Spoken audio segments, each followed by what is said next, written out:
Kita sudah bahas mengenai vektor. Ya, kita sudah bahas mengenai vektor dan koordinat. Sekarang kita masuk ke topik yang kedua.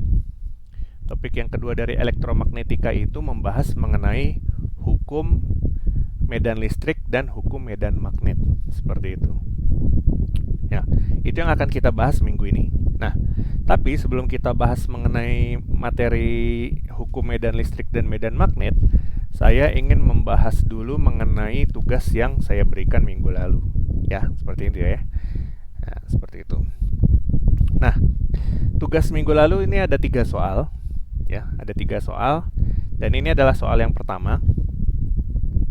Dengan nilai vektor K adalah sama dengan min 10AX tambah 4AY min 8AZ, dan L adalah sama dengan 8AX tambah 7AY min 2AZ, maka tentukan vektor satuan untuk vektor M dengan M adalah sama dengan 2L min K. Nah, untuk case seperti ini saya yakin kalian sudah pada bisa ya, mudah-mudahan. Pengerjaannya adalah kita mengetahui untuk vektor M nilainya adalah sama dengan 2L dikurangi dengan K, kan? Seperti itu ya. Artinya apa?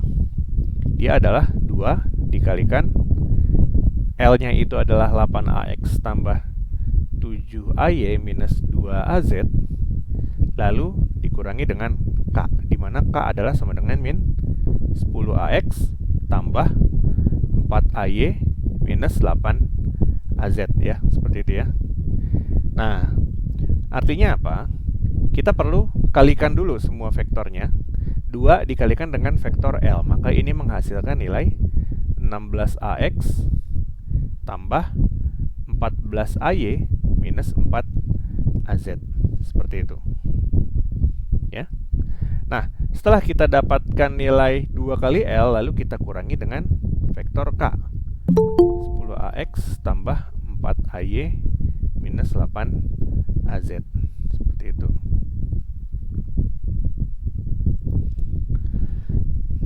Nah, artinya apa? Kita jumlahkan dua vektor ini, maka AX dengan AX kita jumlahkan 16 min min 10, maka dia menjadi 26 AX. Seperti itu. 26 AX ya. Lalu selanjutnya adalah 14 dikurangi 4, dia menjadi 10 AY. Dan yang terakhir adalah min 4 ditambah 8 adalah sama dengan 4 AZ. Ya, kira-kira hasilnya seperti itu. Untuk jawaban nomor A. Apakah sudah selesai? Jawabannya belum. Karena yang diminta adalah vektor satuan. Untuk mencari vektor satuan, kita menggunakan simbol A kecil.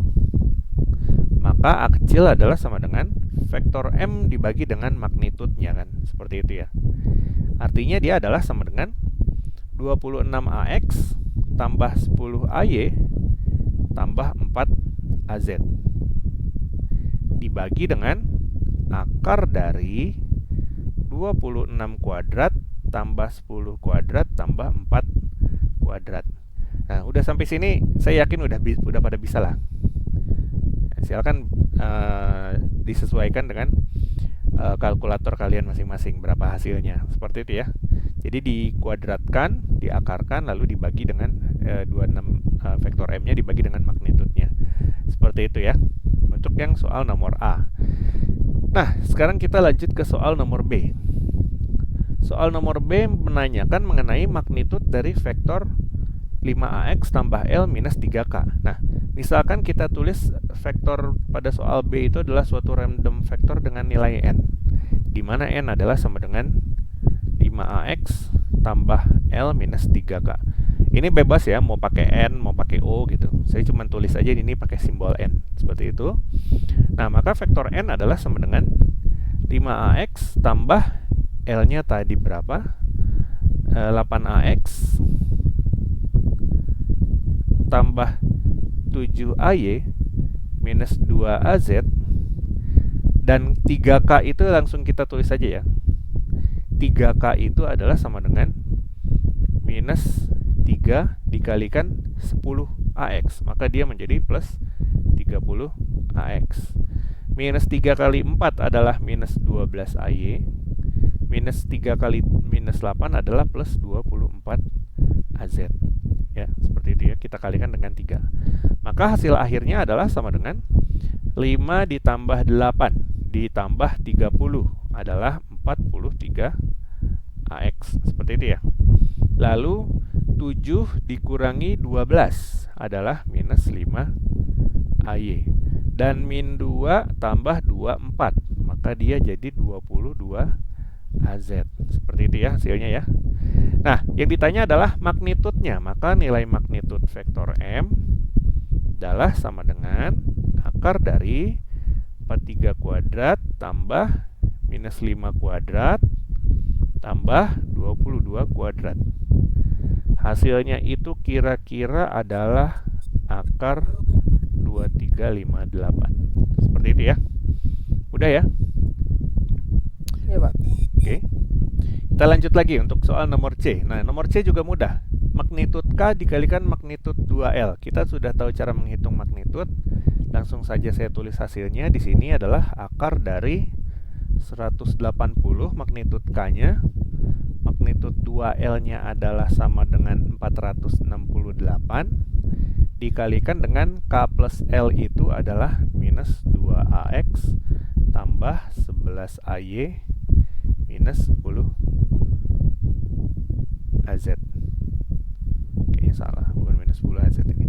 4 tambah 7 adalah 12. Min 8 tambah min, oh ya, minus 10 ya. Min 8 tambah min 2 minus 10 ya. Oke, saya salah lihat. Salah baca, min 8 tambah 7. Nah, seperti itu kira-kira untuk yang C. Nah, terakhir adalah untuk yang D. Bagaimana kita menghitung K dot L dan K cross L. Nah, untuk menghitung K dot L, ini saya zoom out sedikit biar kita kelihatan. Vektor K-nya saya tulis dulu. Di sini K adalah sama dengan min 10 AX tambah 4 AY min 8 AZ. Dan L-nya adalah sama dengan 8 AX tambah 7 AY min 2 AZ.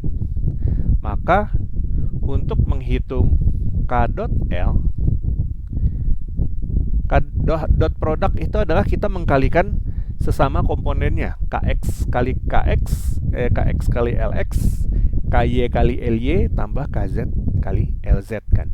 Maka hasilnya adalah min 10 dikalikan 8 ditambah 4 dikalikan 7 ditambah min 8 dikalikan min 2 ya, mudah ya.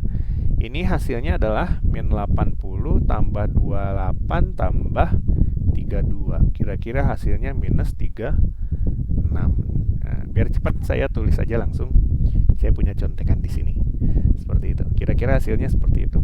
Nah, yang terakhir adalah K cross L. Nah, bagaimana cara menghitung K cross L? Pertama kita menggunakan matriks, di mana baris pertama adalah AX, AY, AZ. Seperti itu ya. Nah, lalu bagian keduanya adalah min 10, 4, dan min 8. Bagian ketiganya adalah vektor L, 8, 7, dan min 2. Seperti itu ya. Nah, untuk mencari determinannya, kita kasih simbol di sini positif, negatif, positif, selang-seling. Dimulai dari positif dulu. Nah, artinya apa? Kita cari determinan pertama untuk yang komponen AX. Dia adalah perkalian ini 4 kali min 2 dikurangi ini ya. Atau 4 dikalikan min 2 dikurangi dengan 7 dikalikan min 8. Seperti itu. Selanjutnya adalah untuk komponen AY. Oh, saya lupa. AY itu dia minus. Ya, kan positif, negatif, positif. Berarti di sini dia jadi minus. AY kita kalikan silang. 10 dikalikan min 2. Min 10 dikalikan min 2 dikurangi dengan 8 dikalikan min 8 kan. Seperti itu ya. Kali silang kan. Ini kali ini dikurangi ini kali ini. Seperti itu. Komponen AY ya. Yang selanjutnya adalah komponen AZ. Komponen AZ kita kali silang juga untuk yang bukan di daerahnya. 10 kalikan 7 min 10 kali 7 dikurangi 8 kali 4. Nah, maka hasil akhirnya sudah pasti adalah sama dengan AX dikalikan dengan min 8 plus 56 minus AY dikalikan 20 plus 64, kayaknya gitu ya, oke benar, tambah AZ dikalikan minus 70 minus 32, seperti itu ya. Nah, pada akhirnya hasil akhirnya adalah sama dengan 56 dikurangi 8 adalah 48 AX minus 84 AY tambah minus 102 AZ. Seperti itu ya hasilnya ya. Nah, sampai sini ada yang ditanyakan nggak? Aman, Pak. Aman ya? Aman, Pak. Aman. Aman, oke. Kalau aman kita lanjut ke nomor 2. Nah, nomor 2 adalah kita mencoba mengecek apakah kedua vektor tersebut paralel satu sama lain. Nah, untuk mengecek suatu vektor dia paralel satu sama lain, kita bisa menggunakan aturan cross product ya. Untuk mengecek dia paralel satu sama lain, maka P cross Q harus bernilai 0. Nah, ini ada di contoh soal yang saya jelaskan minggu lalu. Cara pengerjaannya sama persis. Jadi saya skip aja karena sama, cuman beda soal doang. Nah, tapi untuk nilai X dan Y-nya itu mudah-mudahan tidak salah adalah sama dengan minus 2. Seperti itu. Ya. Nah, setelah kita dapatkan yang A, sekarang saya mau menjelaskan yang B karena yang B tidak ada dalam penjelasan minggu lalu. Nah, tentukan vektor P dalam koordinat kartesian. Nah, kita punya vektor P ini ingin kita transformasikan ke dalam koordinat kartesian. Px, yz, di mana Px, yz adalah sama dengan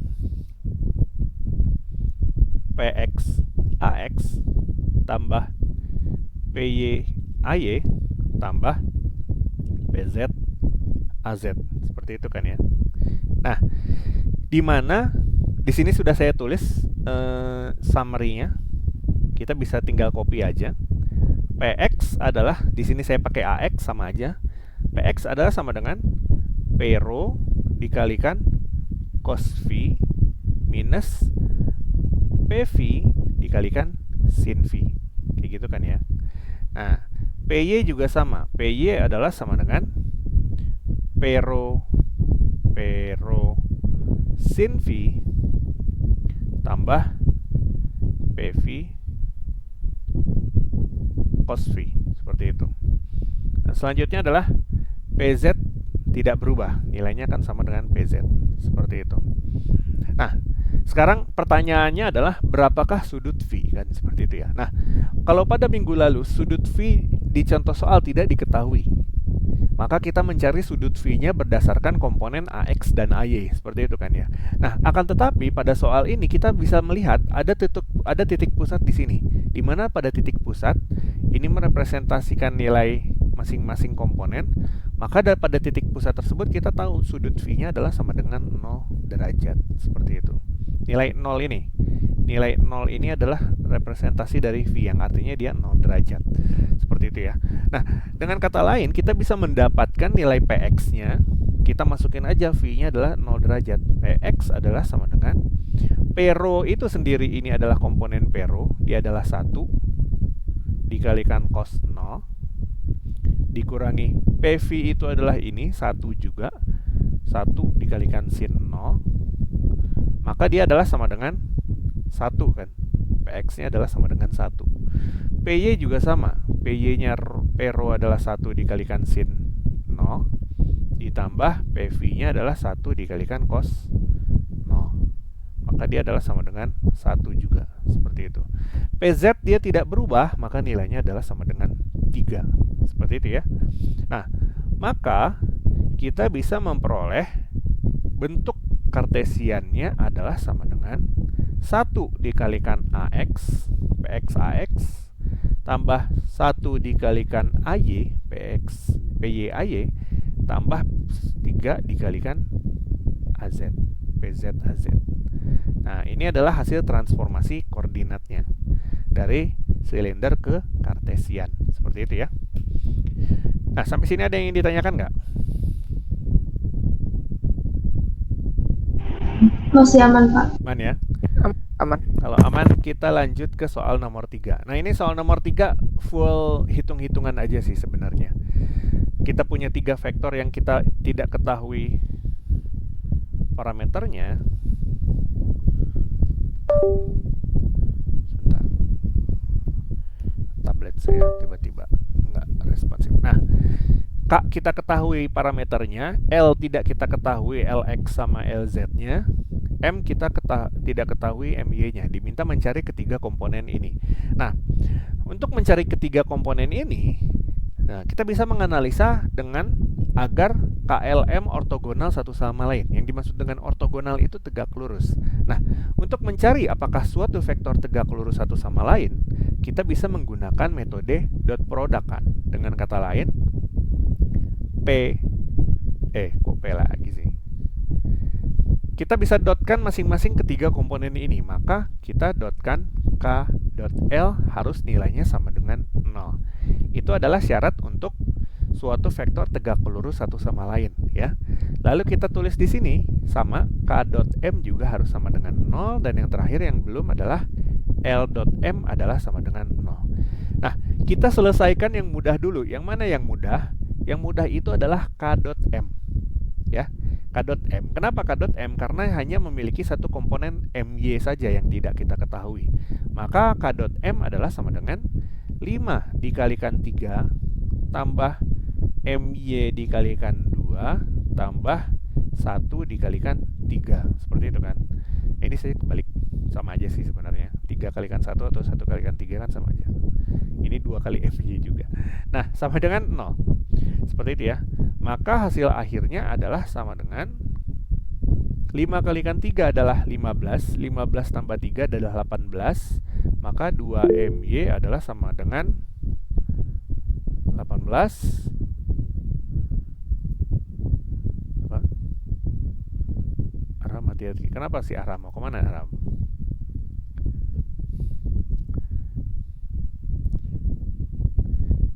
Arham mau kemana Arham? Ya, saya lanjut aja ya. 2My tambah 18 adalah sama dengan 0. Maka My adalah sama dengan minus 18 per 2. Atau sama dengan minus 9. Seperti itu ya. My adalah minus 9. Ya, seperti itu ya. Nah, selanjutnya adalah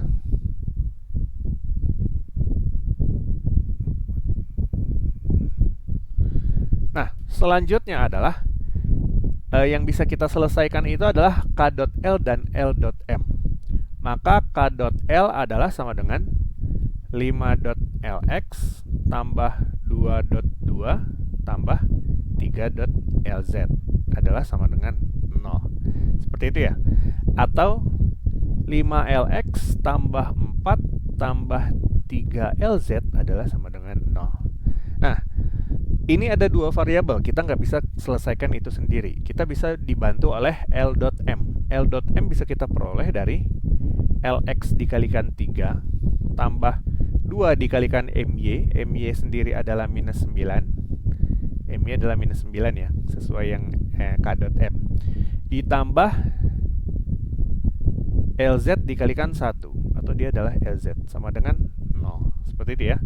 Nah, atau kita bisa tuliskan di sini Lz adalah sama dengan 2 kali 9 adalah minus 18. Saya pindah ke sini jadi 18 positif dikurangi dengan 3Lx. Seperti itu. Nah, maka di sini kalau kita operasikan, maka dia menghasilkan nilai 5Lx tambah 4 tambah 3 dikalikan 18 minus 3Lx adalah sama dengan 0. Maka dia menjadi 5Lx tambah 4 tambah 3 kalikan 18 adalah 54 dikurangi 9Lx sama dengan 0. Nah, 5 kurang 9 adalah minus 4Lx. 4 tambah 54 adalah 58. Saya pindah ke kanan jadi minus 58. Maka Lx adalah minus 58 dibagi dengan minus 4. Atau dia kira-kira hasilnya 19,5. Seperti itu ya. Mudah-mudahan benar 19,5. Nah, Yang terakhir, kalau LX sudah kita ketahui, kita masukin aja di sini. LZ adalah sama dengan 18 dikurangi 3 kali 19,5. Oh, salah, bukan 19,5. 14,5. Ini 14,5. Nah, maka dia adalah hasilnya sama dengan kira-kira itu minus 25,5. Seperti itu ya. Oke, sampai sini ada yang ditanyakan?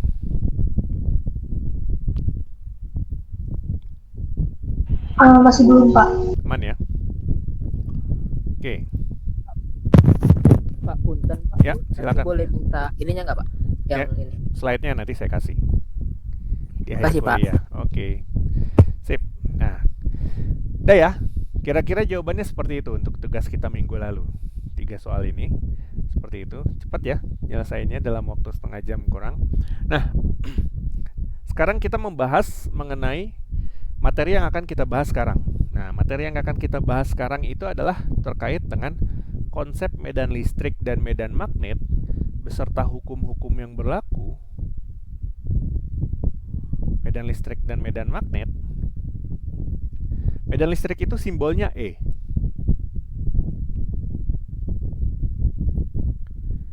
Itu simbolnya E. Medan magnet, nah kita biasakan medan magnet menggunakan simbol H ya, seperti itu ya.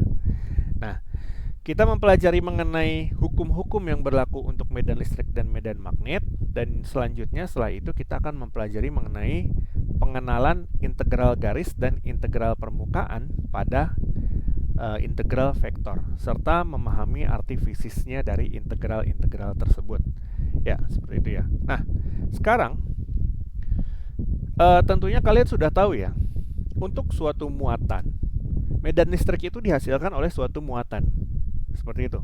Di mana untuk suatu muatan positif, medan listriknya memiliki arah menjauhi dari muatan tersebut.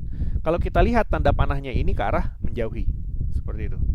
Ini mengartikan medan listriknya itu menjauhi dari muatan positif. Dan sebaliknya, kalau dia muatannya negatif, medan listriknya itu mendekati muatan negatif. Seperti itu. Dengan kata lain apa?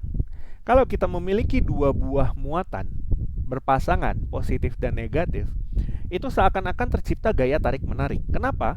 Dari medan listriknya sendiri, dia lari dari muatan positif ke muatan negatif. Seperti itu. Jadi seakan-akan tercipta gaya tarik-menarik.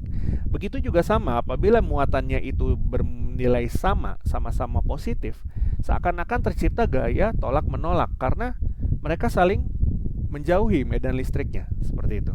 Jadi kira-kira seperti itulah fenomena yang terjadi pada muatan yang menghasilkan medan listrik. Nah, sekarang apabila kita mengasumsikan tadi terdapat dua buah muatan yang berpasangan di sini dan muatannya itu adalah bernilai positif, sama-sama positif, maka dia akan menghasilkan suatu gaya tolak-menolak kan? Seperti itu kan ya. Nah, gaya tolak-menolaknya itu bentar.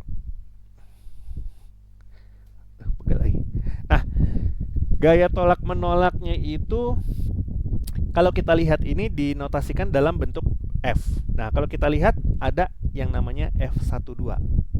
F12 itu adalah gaya tolak-menolak pada titik 1 pada muatan 1 yang dipengaruhi oleh muatan 2. Nah, begitu juga pada muatan 2 sama akan ada gaya tolak-menolak F21.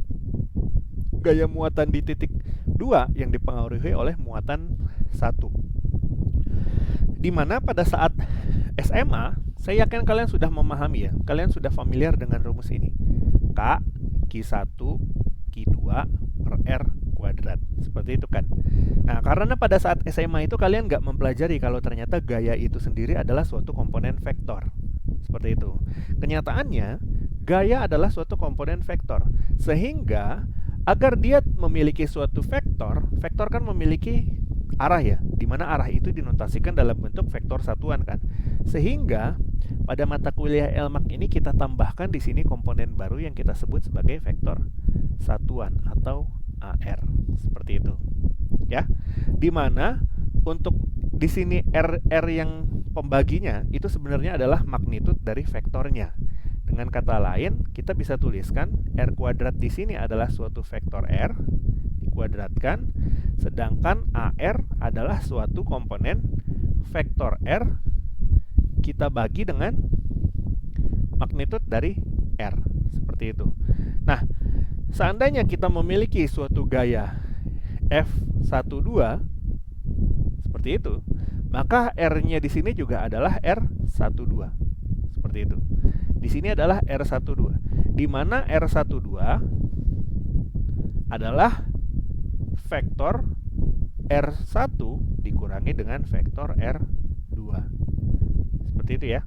Nah, di mana vektor R1 adalah menyatakan posisi dari muatan 1 dan vektor R2 menyatakan posisi dari muatan 2. Seperti itu ya. Nah, sekarang kalau kita lihat ya, gaya tolak-menolak yang terjadi antara F12 dan F21 itu terjadi karena muatan Q1 sama Q2 bernilai positif, sama-sama positif. Apa yang terjadi kalau salah satu muatan bernilai negatif? Artinya apa? Positif kali negatif akan bernilai negatif kan?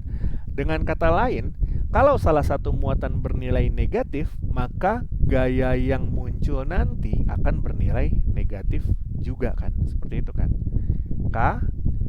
Q1 misalkan positif, Q2-nya adalah negatif Q2. Misalkan seperti itu ya.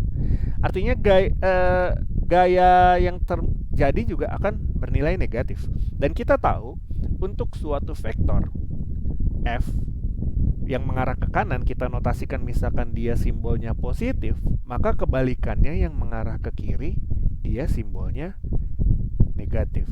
Dengan kata lain, apabila salah satu muatannya bernilai negatif, maka gaya F12 yang muncul tidak lagi ke arah sana, tapi ke arah kebalikannya, tapi ke arah sini. Ini juga nanti akan ke arah sini. F12, ini F21 dan ini adalah F12. Kalau salah satu muatan Q1, Q2 berlawanan, bukan salah satunya negatif ya, tapi berlawanan kutub. Ya benar, salah. Ya maksudnya berlawanan kutub, satu positif, satu negatif gitu. Nah, tapi kalau sama-sama negatif, negatif kali negatif kan akan bernilai positif ya. Maka F12 dan F21-nya akan sama seperti pada saat nilai muatannya bernilai positif, yaitu ke arah tanda panah yang berwarna kuning. Seperti itu ya. Jadi kira-kira seperti itu. Tapi bentuk dasarnya selalu kita gambarkan seperti ini dengan mengasumsikan Q1 dan Q2 selalu bernilai positif. Kalau salah satunya bernilai negatif, maka penggambarannya arahnya kebalikan. Seperti itu. Nah, yang belum saya jelaskan di sini adalah yang konstanta K di sini. Konstanta K itu adalah yang kita sebut sebagai konstanta kolom. Dan saya yakin kalian sudah familiar dengan nilai ini, 9 kali 10 pangkat 9, seperti itu. Di mana konstanta kolom itu diperoleh dari 1/4V epsilon 0, di mana epsilon 0 itu adalah permitivitas di udara. Itu adalah acuan, permitivitas itu adalah acuan seberapa besar potensi suatu material dapat menghantarkan arus listrik. Seperti itu. Di mana acuan utamanya yang kita gunakan adalah permitivitas di udara. Acuan kemampuan si udara itu sendiri untuk menghantarkan arus listrik. Nilainya itu adalah segini. 1,36V kali 10 pangkat min 9 atau 8,854 kali 10 pangkat min 12. Seperti itu. Ya, kira-kira seperti itu ya. Nah, sekarang kita sudah mengetahui, oh ternyata ada gaya tarik-menarik dan gaya tolak-menolak antara dua muatan. Seperti itu. Nah, sekarang kita bicara mengenai medan listriknya. Nah, medan listriknya itu selalu memiliki arah yang sama. Seperti ini. Medan listrik memiliki arah yang sama dengan si gayanya. Seperti itu.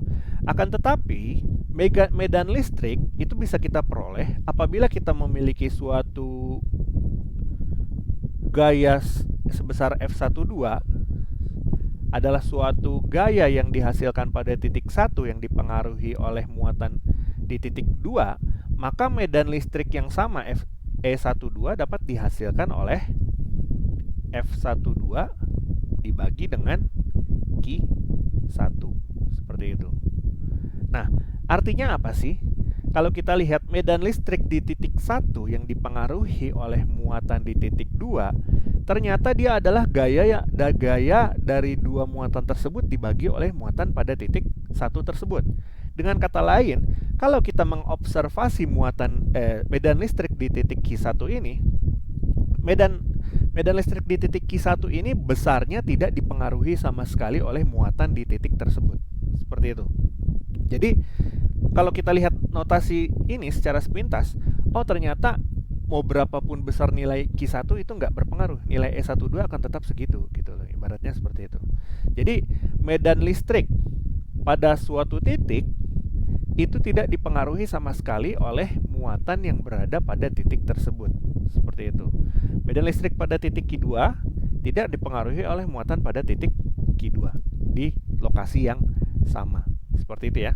Di mana notasinya sama. E21 juga nilainya adalah sama dengan F21 dibagi oleh Q2. Seperti itu ya. Ini adalah E12, ini adalah E21. Nah, sekarang kita sudah membahas mengenai bagaimana relasi atau hubungan antara dua buah muatan. Oh, ternyata hubungannya tergantung. Kalau dia kalau dia sesama jenis, dia saling tolak menolak. Nah, kalau dia berbeda jenis, ternyata dia memiliki chemistry kan, ibaratnya seperti itu ya. Nah, sekarang pertanyaannya adalah bagaimana kalau muatannya sangat banyak? Seperti itu. Kalau sebelumnya kita membahas mengenai hubungan antara dua muatan saja, nah di sini saya ingin membahas mengenai bagaimana kita memperlakukan beberapa muatan yang mengelilingi suatu titik observasi di sini.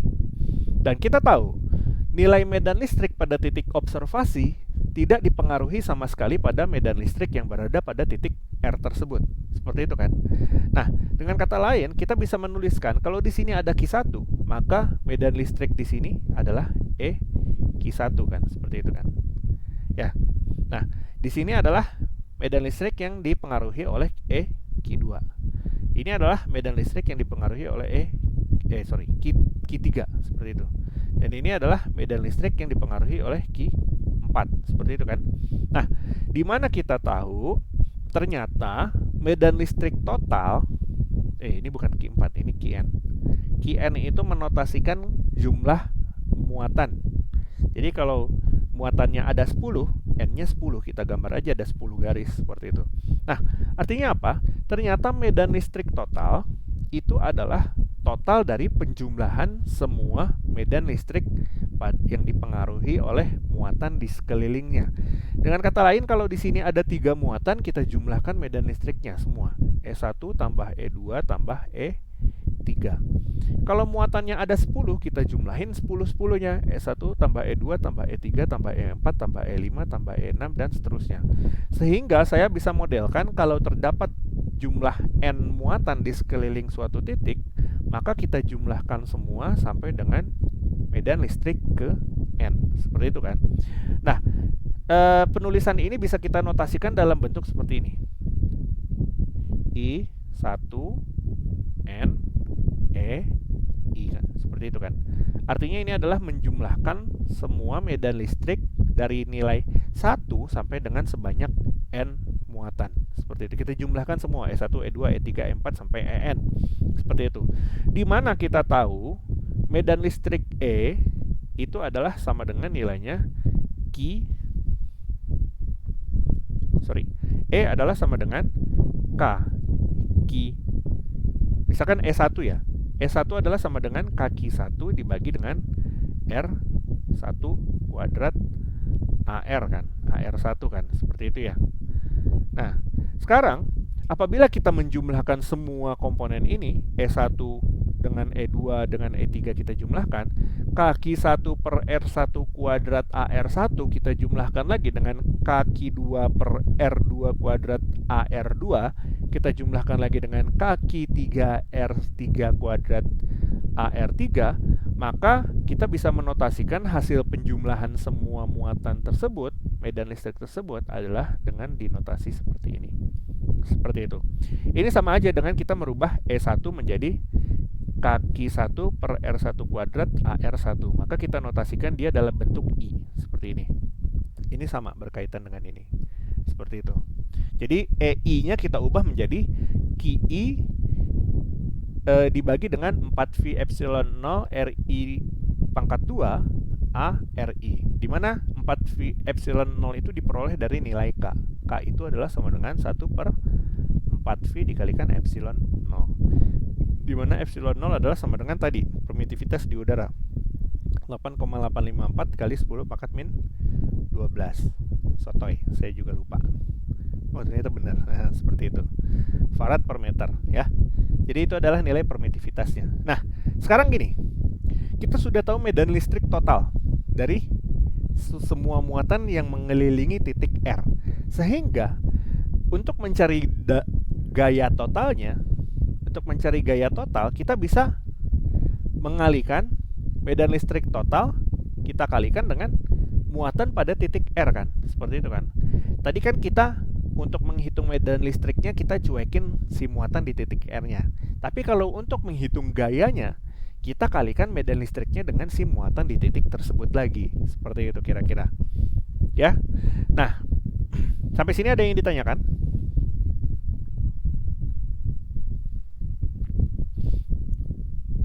Permisi Pak, Ya. ingin bertanya Pak. Untuk yang K itu kan 1 per 4 pi epsilon 0 ya Pak. Nah, habis itu K itu kan jadi sama dengan 9 kali 10 pangkat 9 kan ya Pak? Ya, betul. Nah, itu bisa dijadiin ini nggak Pak, yang totalnya itu jadi contohnya QI kali 9 kali 10 pangkat 9 per RI kuadrat. Ya, bisa. Oke, Pak. Ini saya tulis ya. Maksudnya gini ya.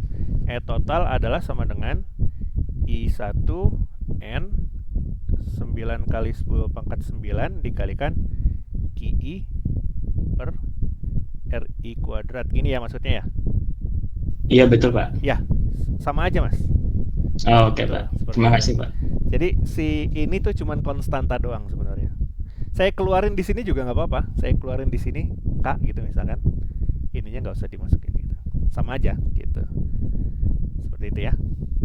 Oke, ada lagi yang ditanyakan?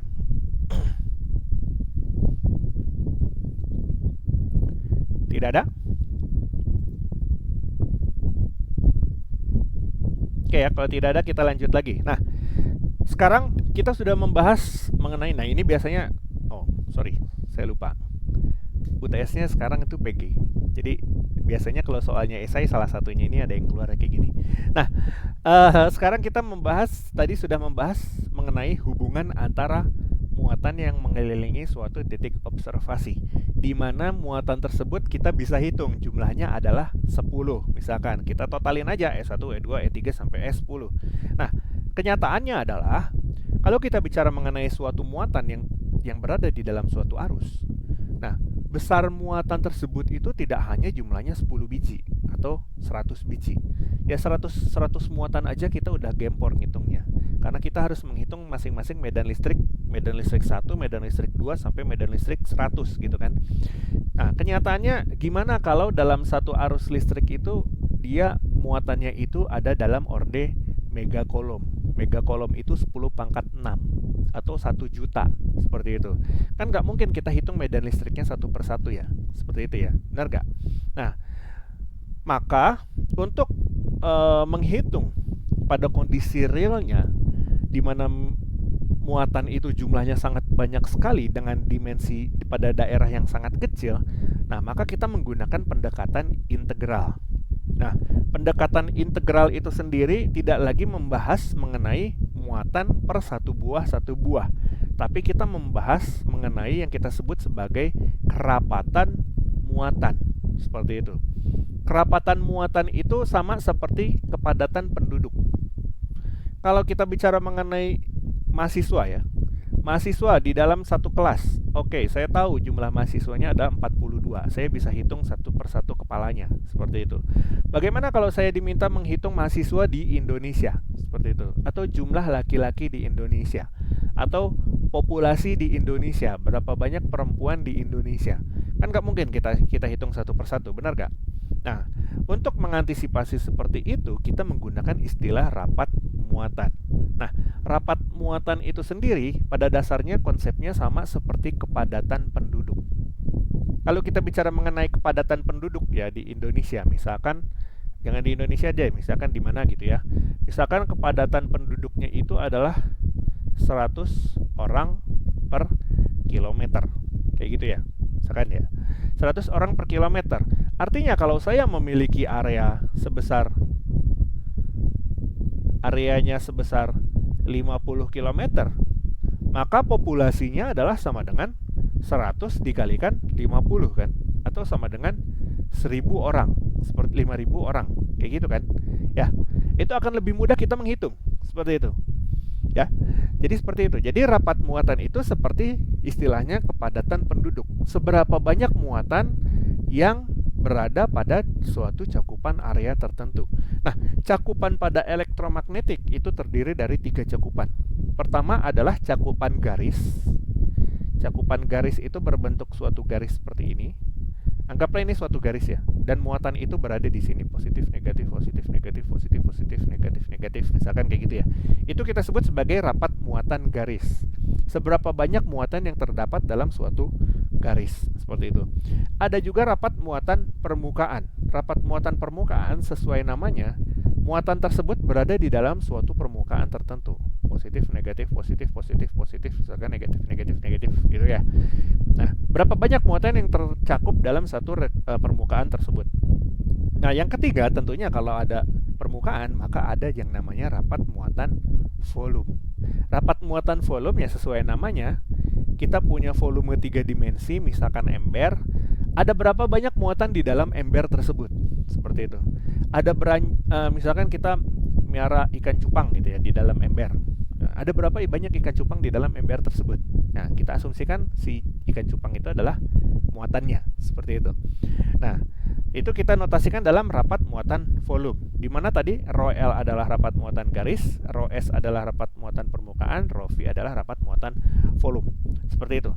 Dan untuk menghitung medan listriknya, kita bisa menggunakan persamaan integral, di mana medan listrik total adalah sama dengan 1/4 V epsilon 0 itu sama dengan K, ya, sama dengan yang tadi 9 kali 10 pangkat 9 dikalikan integral dq dibagi dengan nilai R di titik cakupan tersebut. Seperti itu ya. Seperti itu. Di mana dq sendiri tergantung pada cakupannya. Untuk cakupan garis, maka nilai dq-nya adalah rho L dl, rapat muatan garis dikalikan dengan dl. Cakupan luas adalah rho S ds, rapat muatan permukaan dikalikan dengan elemen permukaan ds. Dan cakupan volume adalah rho V dv, di mana dia adalah rapat muatan volume dikalikan elemen volume. Dan dl ds dan dv ini sama dengan dl ds dv yang saya jelaskan di minggu pertama. Seperti itu. Kalau kalian lupa, ya contohnya itu adalah kalian bisa buka lagi di slide pertama. Untuk rapat muatan volume, untuk elemen volume dari koordinat kartesian itu adalah sama dengan dx dikalikan dy dikalikan dz, seperti itu. Untuk elemen permukaan koordinat kartesian itu ada 6. Ada 6 elemen permukaan. Utamanya ada 3, tapi dia bisa menghadap ke kanan, bisa menghadap ke kiri, bisa ke depan, ke belakang, bisa ke atas, ke bawah. Jadi nilainya bisa positif atau negatif. Jadi ada 6. Seperti itu. Jadi salah satunya misalkan dx, dy, az, misalkan seperti itu ya. Ini kita sebut sebagai dsz. Ada juga nanti misalkan dsx. Dsx itu adalah dy, dz, ax. Nah, itu kalian bisa buka lagi di slide minggu pertama, elemen rapat muatan, elemen garis, dan elemen volume, seperti itu.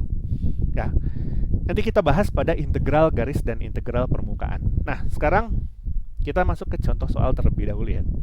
Dari yang saya jelaskan tadi sampai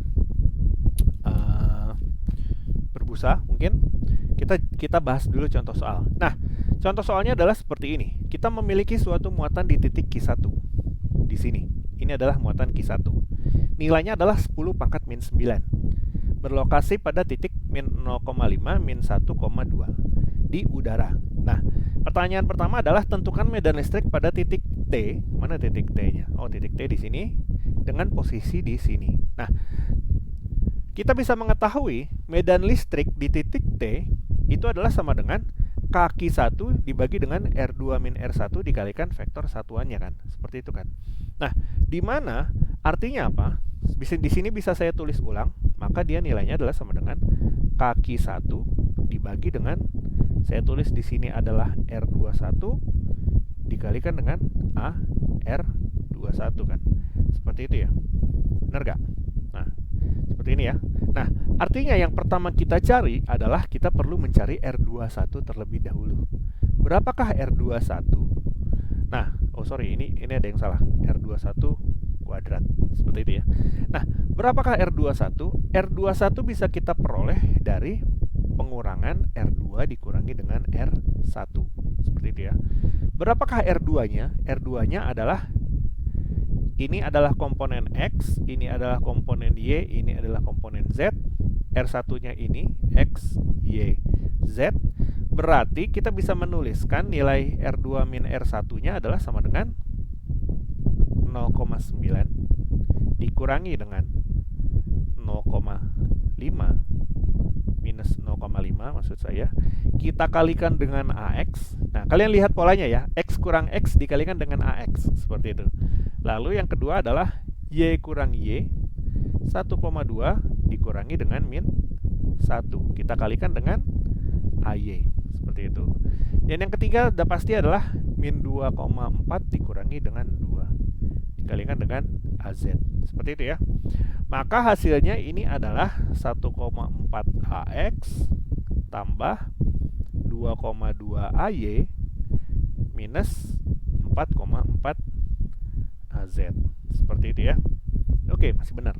Nah, sudah ketemu R21-nya, sekarang kita cari nilai magnitudnya. Magnitud R21 adalah sama dengan akar dari 1,4 kuadrat tambah 2,2 kuadrat tambah min 4,4 kuadrat. Seperti itu ya. Nah, maka hasil akhirnya dengan menggunakan kalkulator kalian bisa memperoleh nilainya adalah 26,16 atau 5,12. Seperti itu ya. Ketemulah R21-nya. Nah, sekarang yang kita cari udah ketemu R21, artinya kita mencari si AR21, vektor satuannya.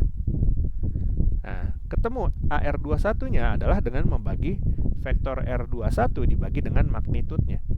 Kan gitu ya. Atau dia adalah sama dengan 1,4 AX tambah 2,2 AY kurangi 4,4 AZ dibagi dengan 5,12. Ya, seperti itu ya, kira-kira ya, AR21. Nah, sudah ketemu AR21-nya, udah lengkap semua, kita masukinlah nilai medan listrik E21-nya. E21 diperoleh dari kaki 1 dibagi dengan R21 kuadrat, magnitudnya, dikalikan AR21. Seperti itu. Ya, untuk nilai K-nya tadi sama 9 kali 10 pangkat 9, seperti itu. Nilai Q1-nya pada soal dijelaskan 10 pangkat min 9, ini seperti itu, 10 pangkat min 9. Lalu R21-nya nilai magnitudnya adalah 5,12 kuadrat atau 26,16 kuadrat ya, ini kan kuadrat, jadi 5,12 kita kuadratkan lagi. Dan AR21-nya adalah sama dengan kita kalikan 1,4 AX tambah 2,2 AY minus 4,4 AZ, seperti itu. Dibagi dengan 5,12. Seperti itu kira-kira perhitungannya. Nah, set kita hitung dengan kalkulator, maka hasilnya adalah kira-kira sama dengan 0,094 AX tambah 0,148 AY tambah kurangi 0,296 AZ, seperti itu. Nah, medan listrik satuannya adalah volt per meter. Jadi kira-kira jawabannya seperti itu. Ya. Nah, ini saya sudah punya kunci jawabannya di sini. Jadi hasilnya kira-kira seperti ini. Nah, selesailah soal nomor A, seperti itu. Kita sudah mendapatkan medan listriknya. Nah, soal yang nomor B ditanya adalah berapakah gaya listrik pada Q2 apabila nilai Q2-nya adalah segini. Nah, itu mudah. Untuk mencari gaya listrik, kita tinggal kalikan saja F21 adalah sama dengan E21 kita kalikan dengan si Q2 kan, seperti itu kan ya. Ya Kak, tadi kan kita membahas mengenai medan listrik adalah gaya dibagi dengan Q. Ya berarti untuk mencari gaya kita kalikan saja medan listrik dikali dengan Q, seperti itu. Dengan kata lain dia menjadi 0,094 AX tambah 0,148 AY minus 0,296 AZ dikalikan dengan Q2-nya berapa tadi yang A? 2 kali 10 pangkat min 19. Min 9. Seperti itu ya. Nah, untuk gaya satuannya adalah Newton. Ya udah, ini tinggal kita kalikan aja. Hasilnya berapa? Seperti itu kan. Mudah ya. Nah, untuk yang B ini tinggal dikalikan Q2 yang berbeda. Ini kita kalikan min 4 kali 10 pangkat min 9. Ini untuk yang A, ini untuk yang B. Kita kalikan dengan muatannya masing-masing. Seperti itu gayanya. Jadi kira-kira seperti itu ya. Oke. Sampai sini ada yang ditanyakan nggak? Untuk perhitungan medan listriknya.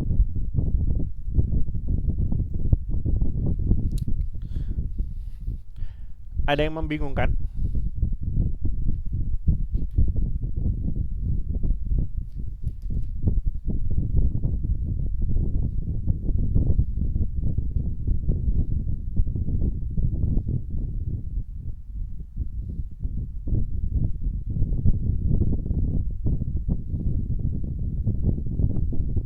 Tidak ada?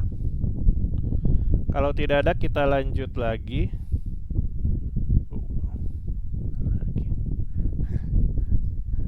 Aman, Pak, aman. Aman ya. Kalau nggak ada, Ya. kita lanjut lagi ya. Aman ya. Kalau tidak ada, kita lanjut lagi. Nah, kita lanjut lagi. Sekarang kita membahas mengenai vektor representasi. Nah, untuk representasi skalar kita tahu nilai besar itu mengartikan magnitudenya besar kan. Misalkan untuk 100 ya pasti dia nilainya lebih besar dari 10 gitu kan. Untuk 1000 nilainya lebih besar dari 10, lebih besar dari 100, seperti itu. Nah, sekarang bagaimana kita merepresentasikan atau menggambarkan suatu vektor? Nah, representasi dari vektor itu menggunakan yang namanya kita sebut sebagai flux. Flux itu adalah suatu garis, seperti itu. Jadi flux itu pada dasarnya adalah garis. Nah, flux merupakan representasi vektor dalam bentuk garis di mana digambarkan semakin rapat fluxnya itu menunjukkan magnitud vektor yang semakin besar. Seperti itu ya. Jadi ternyata semakin rapat fluxnya menunjukkan semakin besar nilai vektornya. Begitu juga dengan kebalikannya. Semakin renggang fluxnya, maka magnitud vektor menjadi lebih kecil. Seperti itu. Sehingga kalau kita lihat gambar yang abu-abu ini, bisa kita lihat flux di sini yang saya kotak berwarna merah itu lebih besar dibandingkan dengan flux di sini yang berwarna hijau. Itu lebih besar karena dia yang merah lebih renggang. Dia juga lebih besar dibandingkan yang di sini. Yang merah lebih rapat dibandingkan dengan yang hijau kan. Maka yang merah dia lebih besar nilai vektornya dibandingkan dengan yang hijau. Itu cuman penggambaran aja sih pada dasarnya. Tetapi flux listrik sendiri itu dinotasikan dalam bentuk yang kita sebut sebagai rapat flux listrik. Rapat flux listrik itu mengartikan seberapa besar vektor medan listrik pada suatu daerah, seperti itu ya. dengan nilai rapat flux listrik D adalah sama dengan epsilon 0 dikalikan dengan E, di mana epsilon 0 tadi adalah permitivitas di udara, nilai 8,84 kali 10 pangkat minus 12, dan E itu adalah medan listriknya. Seperti itu. Begitu juga dengan medan magnet. Medan magnet juga memiliki rapat flux magnet B, yang nanti akan kita bahas minggu depan. Hubungan antara medan magnet dan juga rapat flux magnetnya. Seperti itu. Nah, sekarang rapat flux magnet dan rapat flux listrik menunjukkan seberapa besar nilai magnitud dari medan listrik dan medan magnet pada arah tertentu. Nah, total keseluruhan flux yang dapat menembus suatu permukaan dapat diselesaikan dengan menggunakan persamaan integral antara flux dengan permukaan yang ditembusnya. Permukaan yang ditembus, nah, suatu elemen permukaan itu pasti memiliki komponen yang kita sebut sebagai elemen permukaan ds. Sehingga total flux itu dapat diperoleh dari integral dari rapat flux dikalikan dengan elemen permukaan yang ditembusnya. Seperti itu ya. Nah, kira-kira seperti itu. Nanti ini kita akan bahas lebih detail minggu depan pada dasarnya, dan dalam minggu ini di sekarang, tapi nanti beberapa menit kemudian. Yuk, silakan. Nah, seperti itu. Nah, kita lanjut lagi ke hukum Biot-Savart law. Kita lanjut ke hukum Biot-Savart ya. Kita lanjut ke hukum Biot-Savart. Nah, sekarang hukum Biot-Savart, tadi kita membahas mengenai hukum Coulomb, gaya listrik dan medan magnet. Itu gaya listrik dan medan listrik tadi sudah kita bahas. Nah, sekarang kita bahas mengenai hukum Biot-Savart, di mana hukum Biot-Savart menjelaskan mengenai medan magnet. Nah, medan magnet di sini yang dibahas adalah rapat flux magnetnya. Nah, Biot-Savart law mengatakan kalau untuk suatu kawat berarus ini adalah lintasan yang berwarna kuning hitam ini, yang saya garis berwarna merah ini. Itu adalah kawat berarus seperti ini. Ini adalah kawat berarus. Nah, ternyata kawat berarus tersebut menghasilkan suatu komponen medan listrik seperti itu, di mana besar rapat flux bukan medan listrik tapi medan magnet, di mana besar rapat flux magnetnya nilainya adalah sebesar mu0 dikalikan I dibagi 4V dikalikan dl cross R per R kuadrat. Seperti itu. Nah, dan arah flux magnet yang dihasilkan oleh suatu kawat itu mengikuti cross product dari dl cross R. Kalau kita lihat ini menghasilkan cross product, di mana kita tahu cross product itu merupakan hasil perkalian cross, di mana hasil perkalian crossnya nanti akan tegak lurus terhadap komponen yang kita crosskan. Seperti itu. Dengan kata lain, apabila saya memiliki komponen DL mengikuti arah kawatnya, ini adalah komponen DL mengikuti kawat warna kuning merah hitam, dan komponen R adalah yang ke arah sana, maka dengan menggunakan kaidah tangan kanan, kita menggunakan kaidah tangan kanan seperti ini. DL cross R itu seperti ini. Jadi tangan arah 4 jari kita itu mengikuti dari DL ke arah R. Itu adalah DL cross R. Ini 4 jari kita. Nah, maka kalau menggunakan kaidah tangan kanan menggunakan 4 jari mengikuti DL cross R, maka jempol kita itu adalah yang mengarah ke arah rapat flux magnetnya. Seperti itu. Dengan kata lain, ini adalah DL cross R ke sini, 4 jari kita ke arah sini, maka jempol kita itu adalah hasil cross produknya yang mengarah ke sana, seperti itu. Dengan kata lain, ini disimbolkan dalam bentuk seperti arrow, seperti tanda panah, seperti ini. Dan yang kita lihat untuk rapat flux magnetnya itu adalah pantat si panahnya. Pantat si panah itu kan bentuknya seperti X ya, seperti itu ya.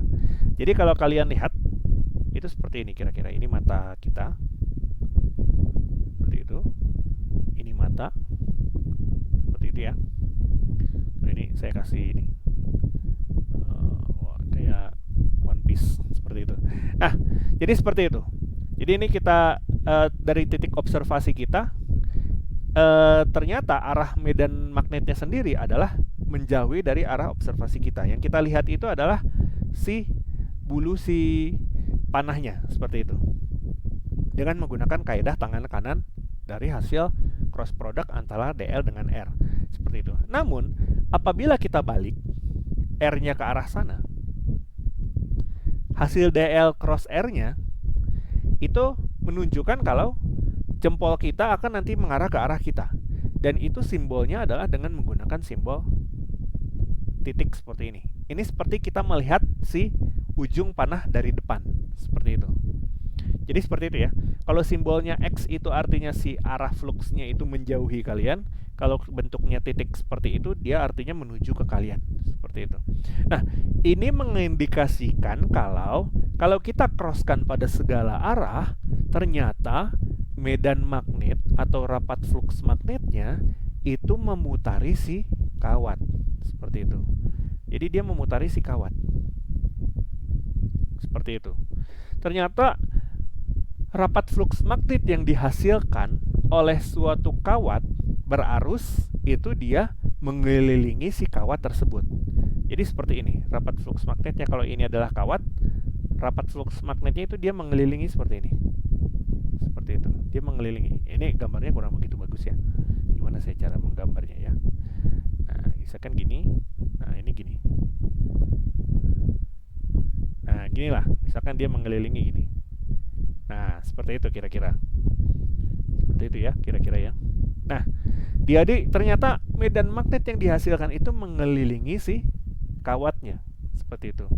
Dimana kalau kita lihat dari persamaan ini, nilai rapat flux magnet yang dihasilkan itu tergantung dari nilai magnitud R. Seperti itu. Dengan kata lain, kalau R-nya itu dia sebagai pembagi, maka semakin jarak jauh R, otomatis nilai rapat flux magnetnya akan semakin kecil. Seperti itu kan ya. Kalau nilai R-nya makin besar, maka nilai B-nya akan semakin kecil kan. Semakin jauh jaraknya, maka nilai B-nya akan semakin kecil. Nah, ini nanti penggambarannya itu kira-kira seperti ini. Di sini dia rapat sekali. Sini dia rapat. Makin jauh tuh makin renggang. Makin jauh tuh makin renggang. Seperti itu. Oke, anggaplah semakin jauh semakin renggang. Nilai medan magnetnya itu dijelaskan dalam hukum Biot-Savart law. Seperti itu. Nah, selanjutnya adalah membahas mengenai hukum gaya Lorentz. Nah, hukum gaya Lorentz menceritakan tentang gaya yang dihasilkan oleh si medan magnet. Sama seperti gaya listrik. Tadi kan gaya listrik adalah sama dengan E dikalikan dengan Q kan, seperti itu kan, atau E adalah sama dengan F dibagi dengan Q kan, seperti itu. Nah, untuk hukum gaya Lorentz itu menjelaskan gaya magnet, di mana nilai gaya magnetnya adalah sama dengan Q dikalikan V dikrosskan terhadap B, di mana Q itu adalah muatan, V itu adalah kecepatan arusnya, dan B itu adalah rapat flux magnet, seperti itu. Nah, dari notasi seperti ini kita bisa mengetahui ternyata gaya Lorentz yang dihasilkan itu arahnya tegak lurus terhadap kecepatan kawat, arahnya tegak lurus terhadap kawat, dan juga si arah medan magnetnya. Seperti itu. Jadi kira-kira seperti itu gaya Lorentz-nya. Karena gaya Lorentz itu sendiri merupakan cross product antara V dengan B. Seperti itu ya. Nah, total gaya yang dihasilkan akibat gaya Lorentz, dia adalah total gaya yang dihasilkan dari suatu muatan, ternyata dia menghasilkan total dari medan listrik ditambah medan magnet. Di mana medan listrik kita hasilkan adalah dari muatan dikalikan dengan medan listrik, dan gaya magnet merupakan hasil dari muatan muatan dikalikan dengan kecepatan dikrosskan terhadap flux magnetnya. Seperti itu. Sehingga total gaya yang dihasilkan adalah sama dengan QE ditambah dengan V cross B. Seperti itu ya. Kira-kira seperti itu. Sampai sini ada yang ditanyakan nggak?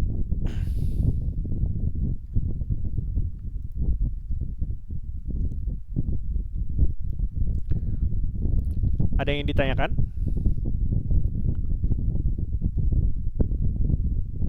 Tidak ada ya? Kalau tidak ada, kita lanjut lagi. Nah, kita sudah selesai membahas topik yang pertama mengenai apa tadi? Hukum medan listrik dan medan magnet, seperti itu. Nah, ini mungkin agak lama waktu waktu kuliah minggu ini ya, sampai dengan 3:30 mudah-mudahan sudah selesai. Karena untuk LMAC itu biasanya saya menyelesaikan semua topik itu di minggu ke-6, seperti itu. Jadi kita punya waktu untuk responsi pada minggu ke-7 sebelum UTS. Gitu. Kalau nggak ada responsi, ya, kalau saya lihat ya, nilai UTS-nya berabe seperti itu. Ya, nah, jadi kita masuk sekarang terkait dengan materi integral vektor. Nah, integral vektor ini sendiri adalah materi pengantar untuk materi minggu depan. Materi minggu depan kita sudah masuk ke dalam yang kita sebut sebagai persamaan Maxwell. Nah, jadi kalau kalian memahami mengenai konsep integral garis dan integral permukaan, kalian akan paham dengan persamaan Maxwell. Seperti itu. Karena persamaan Maxwell isinya persamaan semua 4 biji. Seperti itu. Jadi kalau kalian nggak paham isinya itu integral garis dan integral permukaan, integral garis, integral permukaan. Integral garis 2 biji, integral permukaan 2 biji. Seperti itu. Kalau kalian paham artifisis integral garis dan integral permukaan, kalian akan paham artifisis dari persamaan Maxwell itu sendiri. Seperti itu. Nah, sekarang kita masuk ke dalam integral garis terlebih dahulu. Apa yang dimaksud dengan integral garis? Nah, integral garis merepresentasikan panjang dari suatu garis yang kita integralkan. Seperti itu. Contohnya, apabila saya memiliki suatu garis dari A ke B, hasil integral dari A ke B untuk garis ALDL itu sama saja dengan kita membagi garis A ke B tersebut menjadi potongan kecil sebesar delta L dengan jumlah n potong, maka total garis panjangnya adalah sama dengan delta L1 ditambah delta L2 ditambah delta L3 sampai dengan delta Ln kan, seperti itu kan ya. Dengan kata lain, integral garis merupakan hasil penjumlahan dari semua potongan-potongan kecil, yang mengartikan integral garis itu sendiri adalah panjang dari garis yang kita integralkan, seperti itu ya. Nah, sebagai contoh, apabila saya memiliki garis berbentuk 1/4 lingkaran seperti ini dengan jari-jari 1 seperti itu, maka kita tahu keliling satu lingkaran fullnya adalah sama dengan VR kuadrat kan, 2VR kan. Keliling lingkaran full kan adalah 2VR, di mana R-nya adalah sama dengan 1, maka kelilingnya adalah sama dengan 2 dikalikan V. Seperti itu. Hasil dari integral garis untuk suatu garis berbentuk 1/4 lingkaran, ini garis yang saya kasih warna merah aja, tidak termasuk yang ini sama yang ini, maka integral garis itu sendiri adalah keliling lingkaran dibagi dengan 4. Karena yang kita ambil hanya daerah garis melingkar 1/4-nya saja. Maka hasil integral garisnya adalah sama dengan 2V dibagi dengan 4. Seperti itu. Atau dia adalah sama dengan V/2. Ya, seperti itu ya. Nah, sekarang integral garis sendiri dinotasikan dalam bentuk 3 koordinat, kartesian, silinder, dan bola. Di mana integral garis kita notasikan dalam bentuk ADL. Nah, itu adalah integral dari masing-masing komponen pada masing-masing koordinat. Yang pertama adalah integral kartesian. Nah, pada kartesian kita bisa tuliskan integral ADL adalah sama dengan integral AX dx tambah integral AY dy tambah integral AZ dz. Seperti itu. Nah, pada koordinat silinder juga sama. Integral garis pada koordinat silinder adalah integral ARO dero ditambah dengan integral AV rho dv. Jangan lupa di sini saya kasih merah rho-nya karena dv sendiri adalah elemen sudut bukan elemen panjang, maka kita perlu kalikan dengan elemen panjang rho atau jari-jari si silinder. Karena di sini elemen panjangnya untuk koordinat bola tuh ini ada rho di sini. Seperti itu, ada rho-nya. Di sini ada rho. Makanya di sini kita tambahkan rho dv. Seperti itu. Koordinat bola juga sama. Di sini ada R, di sini ada R sin theta. Maka dia menjadi integral AR dr tambah integral A theta R d theta tambah integral AV R sin theta dV. Seperti itu ya. Nah, biar nggak bingung, kita coba kerjain contoh soal. Tentukan hasil integral garis dari vektor A, Y sama dengan AX min XAY pada lintasan tertutup bidang XY yang mengikuti parabola Y sama dengan X kuadrat dari titik bla bla bla ke titik bla bla bla kembali ke titik semula mengikuti garis Y sama dengan X plus 2. Ini saya bacanya juga udah males ya, seperti itu ya. Karena mungkin sepintas kita nggak paham yang ditanyakan di soal itu apa gitu kan. Jadi saya bacanya juga oh ya udahlah gitu. Nah, tapi kuncinya itu yang perlu kalian lihat adalah pertama vektornya itu sendiri. Kuncinya itu adalah vektornya itu sendiri adalah YAX minus XAY. Yang kedua yang perlu kalian amati adalah lintasannya. Nah, lintasannya pertama berbentuk parabola sebesar Y sama dengan X kuadrat dan dilanjutkan dengan garis Y sama dengan X plus 2. Dengan kata lain, dua persamaan ini bisa kita gambarkan kan dalam bentuk sistem koordinat.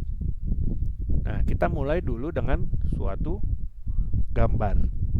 Nah, di mana gambar yang pertama adalah lintasan yang pertama adalah sama dengan Y sama dengan X kuadrat. Seperti itu.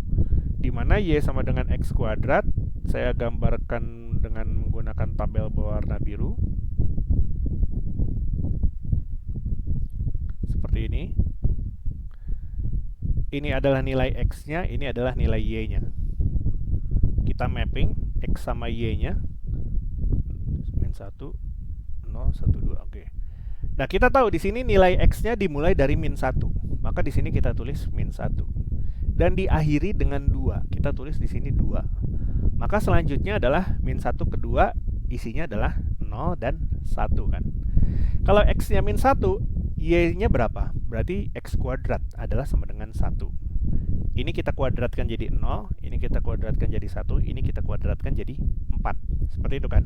Nah, dengan plotting seperti ini kita bisa menggambarkan garisnya. Kira-kira kan Y sama dengan X kuadrat seperti ini ya. Ini adalah titik min 1,1. Ini adalah 0,0, 1,1 di sini. 1,1 dan terakhir 2,4 agak jauh ke atas.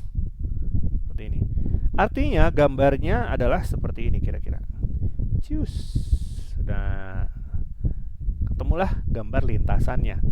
Gambar lintasannya dimulai dari sini, dari titik min 1,1, dari kita sebut aja ini titik A, ke titik B. Lintasannya pertama dia ke bawah dulu, lalu dia lanjut ke atas. Seperti itu. Nah, ternyata ada dua fungsi kan, kita lihat. Baru yang kita gambarkan adalah Y sama dengan X kuadrat. Fungsi yang kedua adalah fungsi Y sama dengan X plus 2 kan, seperti itu ya. Nah, fungsi Y sama dengan X plus 2 bisa kita gambarkan lagi dalam bentuk tabel. Nah, kalian harus hati-hati, fungsi Y sama dengan X plus 2 itu melanjutkan dari titik sebelumnya. Berarti di sini kita tulis X, di sini kita Y. Dia melanjutkan dari titik terakhir di sini kembali ke titik semula. Artinya tabelnya kita balik. Yang awalnya dari min 1 ke 2, kita kembali lagi ke titik semula dari 2 ke min 1. Seperti itu ya. Nah, dari 2 ke min 1, lalu kita plotting nilai Y-nya berapa? Y sama dengan X plus 2. Kalau X-nya adalah 2, berarti Y-nya 4. Di sini berarti 1 tambah 3 adalah 2. 1 tambah 2 adalah 3 maksud saya. 0 tambah 2 adalah 0 tambah 2 adalah 2 dan min 1 tambah 2 adalah sama dengan 1. Nah, kita buat gambarnya untuk titik-titik X, Y seperti ini, maka gambar persamaan Y sama dengan X plus 2 adalah ke arah sini. Ini adalah Y sama dengan X plus 2. Seperti itu ya. Y sama dengan X plus 2. Nah, oh ternyata gambarnya seperti ini. Gambarnya ini adalah dua garis biru dan berwarna hijau. Seperti itu. Nah, setelah kita dapatkan garis seperti ini, maka kita baru hitung integralnya. Integralnya adalah integral ADL untuk garis AB ya. untuk garis A ke B dulu ya. Integral ADL adalah sama dengan integral AX dx untuk titik X1, X2 ditambah dengan integral AY dy untuk titik Y1, Y2 dan ditambah dengan integral Z1, Z2 AZ dz. Seperti itu. Dan karena di sini komponen vektornya hanya ada komponen AX dan AY, maka AZ-nya dia bisa kita coret. Ya, seperti itu ya. Dan kita masukin ke dalam persamaan ini, maka dia adalah integral dari AX-nya adalah Y dx tambah integral dari X dy. Oh, saya lupa, di sini simbolnya dia minus. Maka di sini kita ubah dia menjadi minus integral X dy. Nah, berapakah batas X1, X2, Y1, Y2-nya? X1, X2 pertama batasnya adalah dari min 1 sampai dengan 2. Ya, ini adalah batas pertama ke batas kedua. Batas Y-nya juga sama, dari sini ke arah sini. Seperti itu.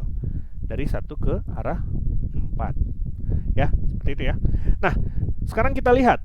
Oh, ternyata persamaannya seperti ini. Y kita integralkan terhadap X. Gimana caranya? Seperti itu kan. Nah, clue-nya adalah kita perlu merubah Y sama X-nya terlebih dahulu. Nah, pada integral AB kita tahu fungsi yang digunakan lintasannya adalah berbentuk Y sama dengan X kuadrat. Seperti itu. Dengan kata lain, Y bisa kita ubah menjadi X kuadrat. Maka di sini dia menjadi integral min 1, 2 X kuadrat dx. Seperti itu. Nah, bagaimana dengan yang X dy? Nah, X dy kalau kita ubah dari persamaan ini, maka nilai X adalah sama dengan plus minus akar Y. Seperti itu kan? Plus minus akar Y. Nah, kenapa dia plus minus akar Y? Kalau kita lihat pada grafik ini, pertama dia arahnya ke bawah, ke arah negatif. Lalu dia ke arah positif, ke atas. Seperti itu kan? Maka di sini nanti akan ada dua komponen Y. Pertama adalah komponen positif akar Y, dan yang kedua adalah komponen negatif akar Y. Dan itu terjadi, negatif akar Y itu terjadi dari titik Y sama dengan 1 kurang dari Y kurang dari 0 kan. Seperti itu kan. Jadi dari titik yang ke arah ke bawah ini, dia nilainya negatif akar Y. Dari titik 1 sampai dengan 0. Dari titik 1 Y1 sampai dengan Y0. Dan selanjutnya, dia berubah tanda, dia jadi positif akar Y. Di mana titik yang berlaku adalah dari 0 sampai dengan 4 kan. Kalau kita lihat dari sini, dari 1 sampai 0, ini adalah domainnya si akar Y. Akar minus akar Y. Sedangkan dari 0 sampai 4 ini adalah daerahnya si positif akar Y. Dengan kata lain, integralnya kita pecah. Ada dua integral. Integral pertama adalah integral minus Y akar atau Y pangkat setengah dy dengan batas dari 1 sampai dengan 0. Kita ubah ya, X-nya jadi minus akar Y. Seperti itu. Lalu kita masukin lagi di sini, dia menjadi ditambah integral dari 0 sampai 4 Y pangkat setengah dy. Kayak gitu ya. Nah, udah selesai di sini, baru kita integralkan hasilnya. Di sini dia menjadi sepertiga X pangkat 3 dengan batas min 1 sampai 2 dikurangi dengan min Y pangkat setengah, kita integralkan menjadi min 2/3 Y pangkat 3/2 1 sampai dengan 0 ditambah dengan 2/3 Y pangkat 3/2 0 sampai 4. Seperti itu ya. Nah, sudah selesai kita dapat hasilnya seperti ini, kita masukin aja nilainya. X pangkat 3 dari nilai 2 adalah sama dengan 2 pangkat 3, 8. 8/3. Seperti itu. Dikurangi dengan minus 1/3, maka dia menjadi 1/3. Ya, seperti itu ya. Lalu di sini kita kurangi dengan 0 minus kurangi minus, dia jadi positif 2/3. Lalu di sini dia kita jumlah dengan 4 pangkat 3, 64 bagi akar 2 adalah sama dengan 8. 8 kali 2/3 adalah 16/3. Seperti itu. Maka ini hasilnya menjadi 9/3 dikurangi dengan 18/3. Maka ini menjadi minus 9/3. Itu adalah sama dengan minus 3. Seperti itu ya. Dapatlah hasilnya adalah minus 3. Apakah selesai sampai situ? Nah, tidak. Kita baru menyelesaikan integral garis berwarna biru. Sekarang kita perlu menyelesaikan integral garis berwarna hijau atau integral ADL untuk BA. Nah, integral ADL untuk BA itu tidak terlalu sulit. Kita bisa copy lagi persamaan ini. Kita integralkan dulu. Y dx dikurangi dengan integral x dy. Hanya saja batasnya kita balik. Batasnya itu tidak lagi dari min 1 ke 2, tapi kebalikannya dari 2 ke min 1. Dan batas bawahnya juga dari 4 ke 1. Seperti itu ya. Jadi batasnya di sini kita balik. 2 ke min 1 dengan dari 4 ke 1. Seperti itu. Nah, lalu persamaan yang berlaku adalah persamaan Y sama dengan X plus 2. Maka di sini bisa kita tuliskan X adalah sama dengan Y min 2. Nah, kita substitusikan ke sini, maka hasilnya adalah sama dengan 2 ke 1. Y-nya adalah sama dengan X plus 2 dx dikurangi dengan integral dari 4 ke 1 Y min 2 dy. Ini dy ya, dy bukan dx. Seperti itu. Nah, sudah selesai. Kita selesaikan hasil integralnya. Nah, dengan begitu kita selesaikan integral ADL BA, maka dia menjadi setengah x kuadrat tambah 2x dengan batas dari 2 sampai 1 dikurangi setengah y kuadrat minus 2y dengan batas 4 sampai dengan 1. Nah, kalau kalian masukin titik-titiknya ini, maka hasilnya adalah sama dengan minus 6. Seperti itu ya. Nah, ini biar cepat aja. Karena mudah, tinggal masukin aja titik-titiknya. Nah, setelah kita dapat integral ADL BA, nah, karena lintasannya berbentuk tertutup, dia dari titik A ke titik B lalu kembali ke titik semula dari titik A B ke titik A lagi, maka kita jumlahkan. Integral ADL adalah sama dengan integral ADL AB ditambah dengan integral ADL BA. Integral ADL AB adalah sama dengan minus 3, integral ADL BA adalah sama dengan minus 6. Maka hasilnya adalah minus 9.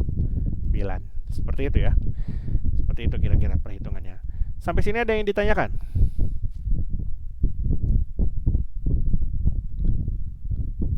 Bapak mau nanya, Pak. Ya, silakan. Tadi yang masalah integral itu yang plus minus itu akar Y. Itu gimana sih, masih kurang mudeng, Pak? Oh, ya karena gini mas, kan Y sama dengan X kuadrat, ya otomatis X itu kalau kita akarkan nilainya bisa positif atau negatif kan. Kayak kalau X-nya adalah 9, maka kalau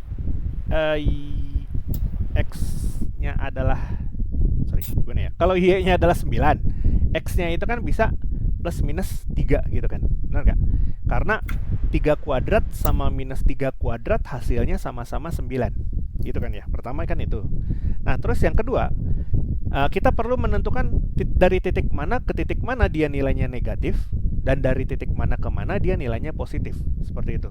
Nah, kalau kita lihat dari grafik ini, domain X negatif itu berada di sini. Ini domain X negatif.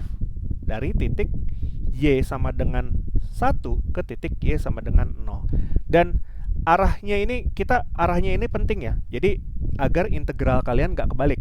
Bukan integral dari 0 ke 1, tapi integral dari 1 ke 0. Seperti itu. Dari integralnya dari sini, dari 1 menuju ke titik Y sama dengan 0. Makanya di sini saya tulis akar nilainya adalah minus akar Y dari titik 1 sampai dengan 0. Seperti itu. Karena pada titik tersebut hasil dari akar Y-nya dia bernilai negatif. Artinya hasil dari akar 9 dia selalu bernilai negatif 3. Seperti itu. Jadi nggak mungkin di garis lintasan 1 sampai 0 ini hasil akarnya bernilai positif. Seperti itu. Nah, kebalikannya, untuk domain X positif, itu kan artinya semua hasil akarnya selalu bernilai positif kan? Benar nggak? Jadi akar 9 selalu bernilai 3 gitu kan. Nggak mungkin dia bernilai minus 3 pada daerah di sini. Dan daerah di sini itu terjadi dari titik Y 0 sampai dengan 4. Makanya di sini saya tulis positif Y dari titik 0 sampai dengan 4. Seperti itu. Kita ikutin arah tanda panahnya aja nih. Kita ikutin arah tanda panahnya. Apakah dia di sini pada daerah X negatif, maka hasil akarnya juga pasti akan bernilai negatif kan. Seperti itu kan. Nah, maka hasil integral yang kita integralin batasnya adalah turun ke bawah dari 1 menuju 0. Seperti itu. Nah, kebalikannya dari gambar sebelah kanan yang ini, karena dia ada di X positif, maka di sini dia adalah plus akar Y. Dan tanda panahnya dia lintasannya ke atas, maka dari 0 sampai dengan 4. Dan itu nanti masuk ke dalam integral ini. Yang pertama dari 1 sampai dengan 0, yang kedua adalah dari 0 sampai dengan 4. Ini merepresentasikan sumbu X negatif, ini merepresentasikan sumbu X positif. Seperti itu. Kira-kira seperti itu, Mas. Oke Pak, baik Pak. Oke ya. Sama satu lagi Pak. Ya. Oke. Nah, Itu kan tadi lintasan tertutup ditambah kan Pak? Ya. Ya, integral keduanya. Kalau misalnya terbuka gitu apa nggak nempel satu sama lain? Ya, sama aja di jumlah, Mas. Jadi ya yang pentingnya itu bukan lintasan tertutupnya, tapi jalurnya gitu, Mas. Jadi jalurnya. Jadi misalkan jalurnya gini ya, misalkan jalurnya gini. Gini. Terus ke sini gitu ya misalkan ya. Dari A ke B terus ke C. Ya kita cari integral ini. Terus kita cari integral ini. Terus kita jumlahkan gitu. Seperti itu. Oh, berarti bukan karena tertutup ya, Pak? Oh, bukan karena tertutup, tapi karena dia lintasannya bersambung gitu. Oh, lintasannya dia bersambung. Seperti itu ya. Oke. Nah, tapi pertanyaan menarik tadi ya dari Mas siapa, Mas? Noval, Pak, Noval. Mas Noval ya. Nah, pertanyaan menarik itu adalah tadi mengenai lintasan tertutup ya. Nah, kenapa saya menjelaskan mengenai lintasan tertutup? Karena nanti kita membahas di sini mengenai medan konservatif. Seperti itu. Nah, medan konservatif itu terjadi apabila integral lintasan tertutupnya dia bernilai 0. Seperti itu. Jadi pada case contoh example 1 tadi yang saya jelaskan, pada contoh yang gambarnya tadi seperti ini, seperti ini. Ini kan berbentuk lintasan tertutup ya, karena dari A kembali ke A lagi kan, gitu kan. Nah, hasil integralnya tadi adalah sama dengan minus 9 kan. Artinya dia bukan medan konservatif. Seperti itu. Bukan medan konservatif. Nah, medan konservatif itu terjadi apabila hasil penjumlahan pada lintasan tertutup dia bernilai sama dengan 0. Seperti itu. Jadi kira-kira seperti itu untuk penjelasan medan konservatif. Nah, ini ada satu contoh soal lagi, cuman saya skip karena terlalu sulit. Nah, biasanya kalau terlalu sulit nggak akan keluar pada ujian. Kalau ujiannya esai ini saya bahas, tapi karena kemarin saya rapat di awal perkuliahan, kemungkinan besar ujiannya itu pilihan ganda. Jadi soal-soal seperti ini kemungkinan tidak keluar. Tapi kalian bisa coba kerjakan sendiri sebagai latihan di rumah. Seperti itu. Jadi saya skip aja. Nah, oke ya. Jadi integral garis kira-kira seperti itu. Kita masuk ke materi yang terakhir, integral permukaan. Dan ini lebih mudah daripada integral garis. Walaupun ini integral ganda, tapi pengerjaannya lebih mudah. Nah, apa sih yang dimaksud dengan integral permukaan? Nah, integral permukaan merepresentasikan jumlah total vektor yang menembus suatu permukaan tertentu. Di mana kita memodelkan suatu permukaan misalkan seperti ini ya. Maka dia memiliki suatu elemen yang kita sebut sebagai elemen permukaan. Di mana elemen permukaan itu tegak lurus terhadap permukaannya. Seperti itu. Jadi elemen permukaan DS selalu tegak lurus terhadap permukaan yang kita buat tadi. Dan integral permukaan adalah mengintegralkan Misalkan saya memiliki flux di sini adalah D, maka integral permukaannya adalah sama dengan D dikalikan dengan ds. Dan elemen permukaan itu memiliki dua komponen D, yaitu pertama adalah misalkan ya untuk koordinat kartesian, dia memiliki elemen permukaan dy dz seperti itu. Nah, untuk yang ke arah AY dia memiliki elemen permukaan dx dz, untuk yang ke arah AZ dia memiliki elemen permukaan dx dy. Nah, begitu juga dengan silinder. Dia memiliki dua elemen D, maka dv dz di sini ada rho karena rho dv, lalu di sini d rho dz, di sini dia rho d rho dv seperti itu. Ini juga sama, di sini ada d theta dv, di sini ada dr dv, di sini ada dr d theta. Dengan kata lain, integral permukaan sebenarnya adalah integral ganda seperti itu, karena kita integralkan dua kali.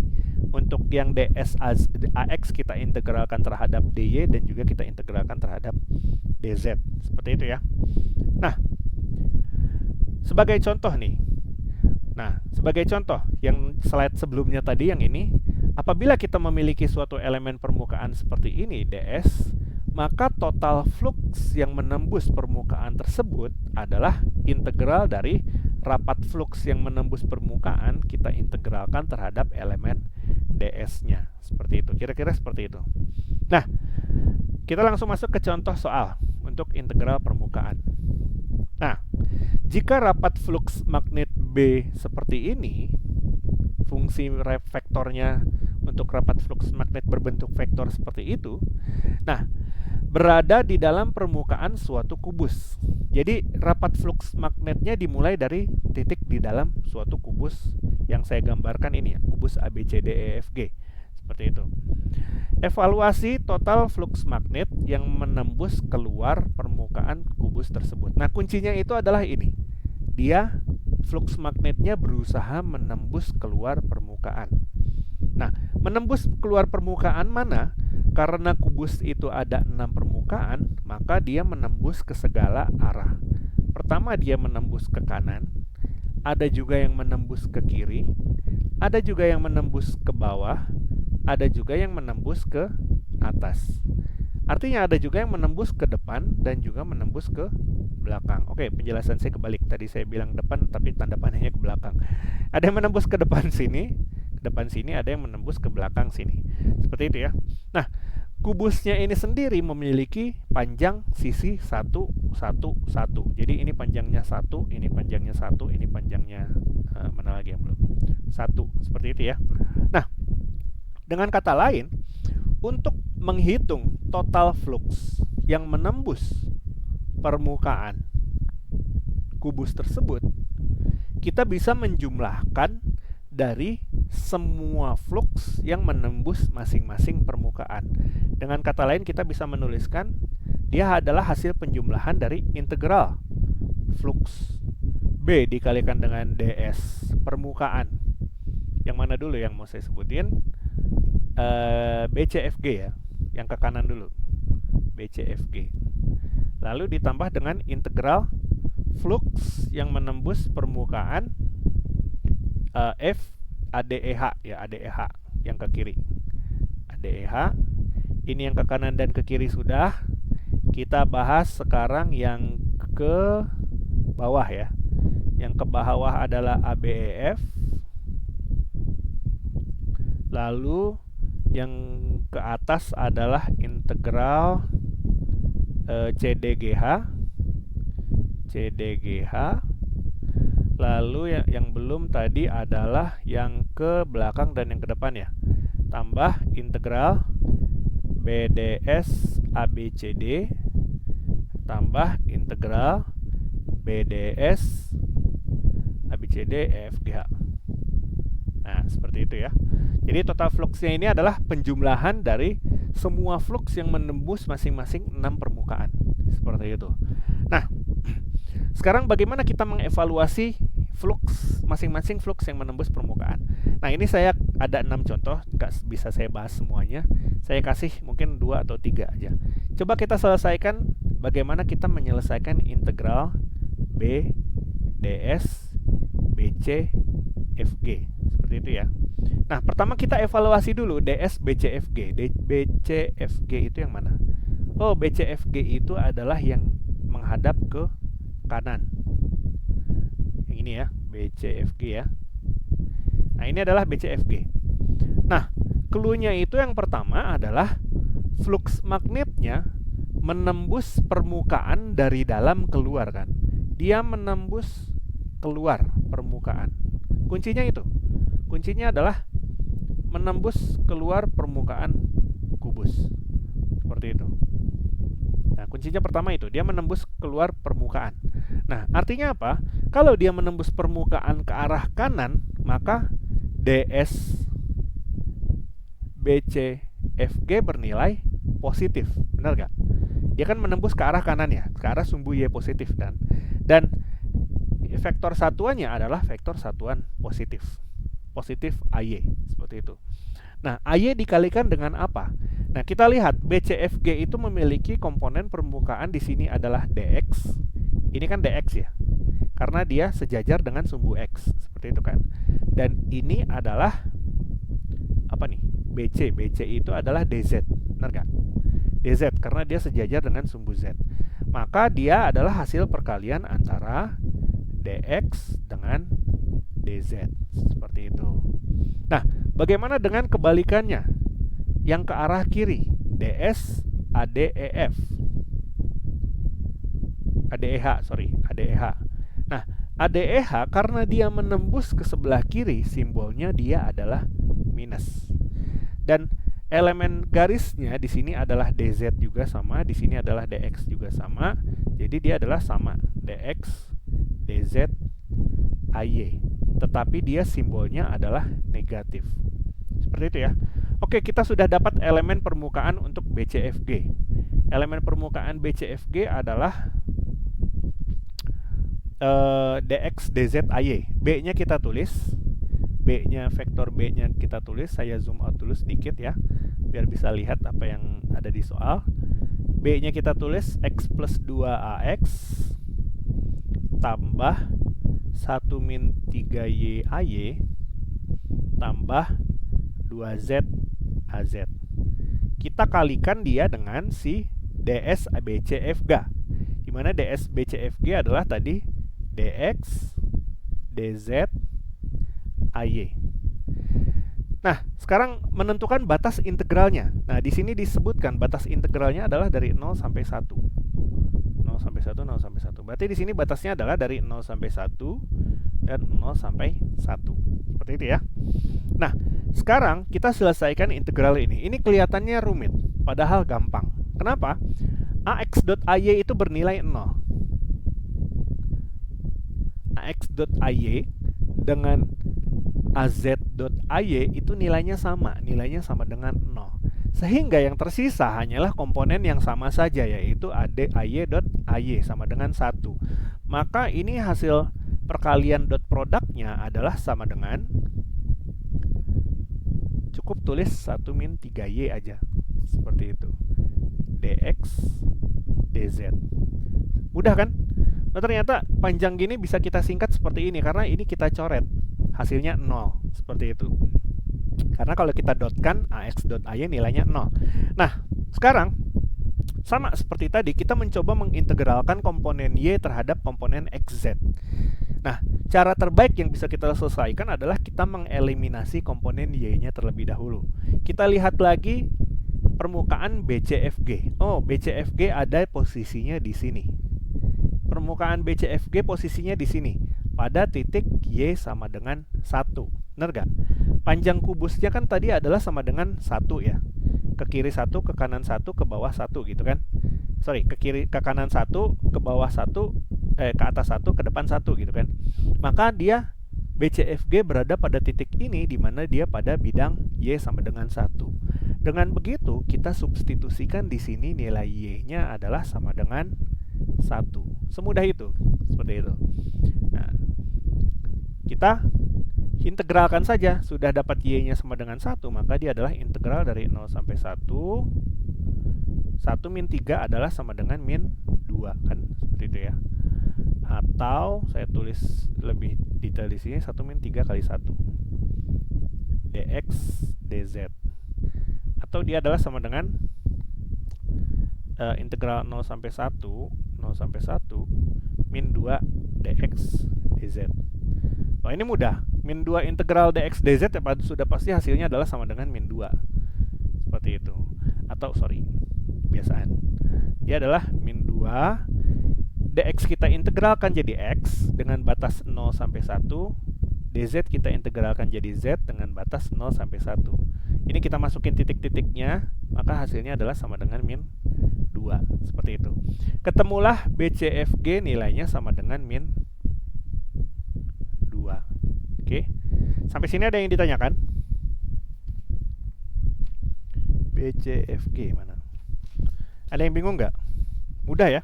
Ini lebih mudah dibandingkan integral garis. Saya suka integral permukaan itu karena dia lebih mudah ngejelasinnya. BCFG, ya benar nilainya min 2. Ada yang ditanyakan? Pak, masih bingung di ini sih Pak, yang tadi integral tuh Pak, yang kenapa bisa dicoret jadi 0 tuh Pak? Yang Kan AX tuh. ini AX. Ya, itu dot product Mas. Ini kan pada dasarnya ini kita kalikan dengan ini, gitu ya. Terus ini kita kalikan dengan ini. Terus ini kita kalikan juga dengan ini, gitu kan? Oh, oke Pak, udah Ya, Pak. paham ya? Jadi Ya, Pak. ax.ay kan nilainya 0 karena dot product seperti itu kan. Oh iya Pak, kasih Pak. Seperti itu. Oke. Ada lagi yang ditanyakan?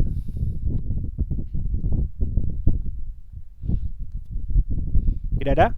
Nah, kalau tidak ada kita bahas satu lagi ya, biar afdol. Gitu. Ini kalau kalian bingung satu permukaan, jadi biar afdol saya bahas satu permukaan lagi. BCFG udah, berarti saudaranya ADEH bisa kalian selesaikan sendiri dengan nilainya di sini minus ya. Ini hasilnya adalah ADEH itu sama dengan min 1. Seperti itu. Kalian bisa cari sendiri di rumah apakah hasilnya min 1 atau enggak. Tapi kita bahas dulu yang lain. ABEF itu yang menghadap ke bawah. Nah, ini ABEF ya, kita bahas integral yang ini, ABEF. Nah, kalau kita lihat ABEF itu adalah yang menghadap ke bawah. Ini adalah ABEF. Nah, ABEF ini adalah menghadap ke bawah. Dia menghadap ke bawah. Artinya DS ABEF itu nilainya pasti negatif karena dia menghadap ke bawah. Jangan lupa clue utamanya adalah menembus keluar permukaan kubus. Berarti dia dari dalam keluar kan. Kalau dari dalam keluar dan permukaannya ada di bawah, otomatis dia tanda panahnya ke arah bawah gitu kan. Otomatis di sini nilainya negatif. Dan di sini negatif, sisi permukaannya adalah dx dengan ini adalah dy. Maka kita tulis di sini negatif dx dy. Nah, otomatis yang belum disebutin adalah az. Seperti itu ya. Nah, berarti saudaranya ds cdgh adalah kebalikannya, positif dx dy az. Seperti itu. Nah, kita selesaikan yang ABEF karena dia nilainya minus. Integral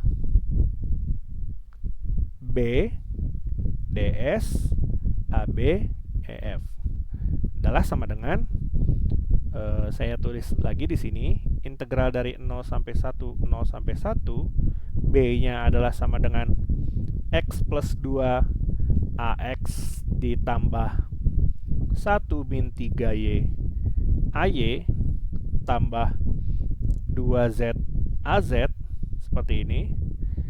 Kita kalikan dengan elemen ds ABEF tadi minus ya. Minusnya saya taruh depan. D minus apa tadi? dx dy az. dx dy az. Nah, kita kalikan juga sama. Ini kan kali ini, lalu kali ini, lalu kali ini.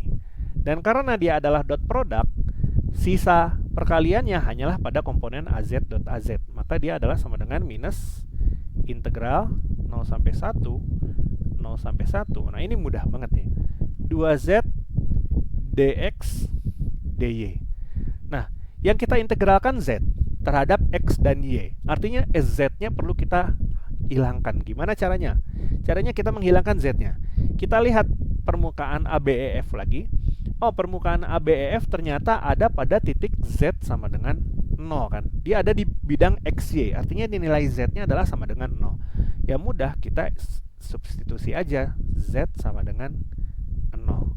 Ya otomatis integral Z sama dengan 0 kan, maka nilainya 0 ya. Integral 0 itu berapa? Ya 0, seperti itu. Maka BDS ABEF nilainya adalah sama dengan 0. Seperti itu ya. Wah, ada 327. Oke. Selanjutnya CDGH. Kalian bisa coba cari di rumah dengan cara yang sama. CDGH itu nilainya 2. Ini saya kasih jawabannya untuk mengkonfirm pekerjaan kalian sebagai latihan di rumah.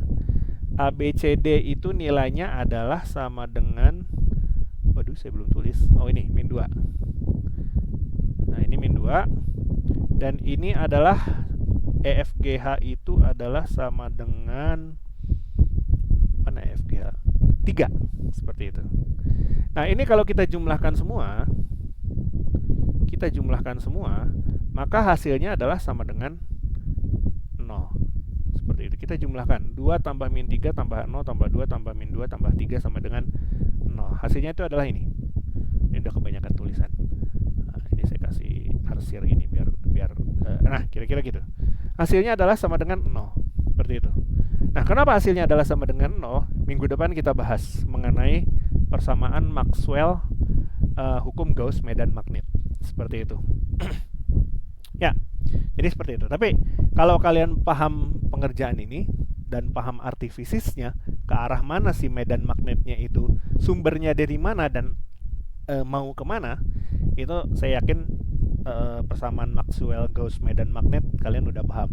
Gauss medan magnet itu persamaannya yang paling simpel, karena integral tertutup dari BDS selalu bernilai 0.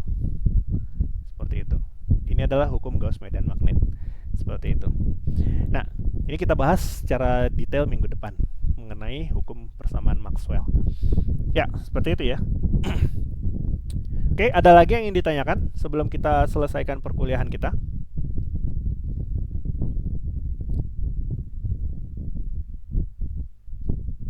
Oke, nggak ada ya. Kalau tidak ada yang ditanyakan, seperti biasa, ada tugas yang perlu kalian kerjakan untuk pemahaman kalian. Tugasnya ini deadline-nya hari Minggu 11, 12, 13. Oh, salah saya. Waduh, sekarang hari Jumat ya. Oh, berarti udahlah bonus berarti. Ya udah hari Senin. Deadline-nya hari Senin. Wah, berarti saya bilang ke kelas lain juga salah kemarin. Ya, deadline-nya hari Senin ya. Tapi kalau bisa dikerjain hari Minggu silakan, karena hari Senin sudah berpindah minggu. Mungkin kalian perlu dikejar oleh deadline yang lain. Seperti itu. Jadi deadline-nya kita ikutin tanggal 14 ini, 14 Maret 2002. Oh, sorry. Ini belum saya ubah ya. Deadline-nya lihat di LMS aja ya. Saya takutnya deadline-nya nggak tahu lah saya. The assignment due is according to LMS. Ini tadi yang kelas TT07 saya lupa convert ke PDF. Mungkin slide-nya slide yang lama, karena ini saya pakai slide tahun lalu juga, seperti itu. Slide kuliah saya tahun lalu. Jadi mungkin deadline-nya agak sedikit berubah. Nah, tapi ikutin aja deadline di LMS tanggal berapa, seperti itu. Coba mungkin kita bisa lihat sebentar. Deadline di LMS-nya itu adalah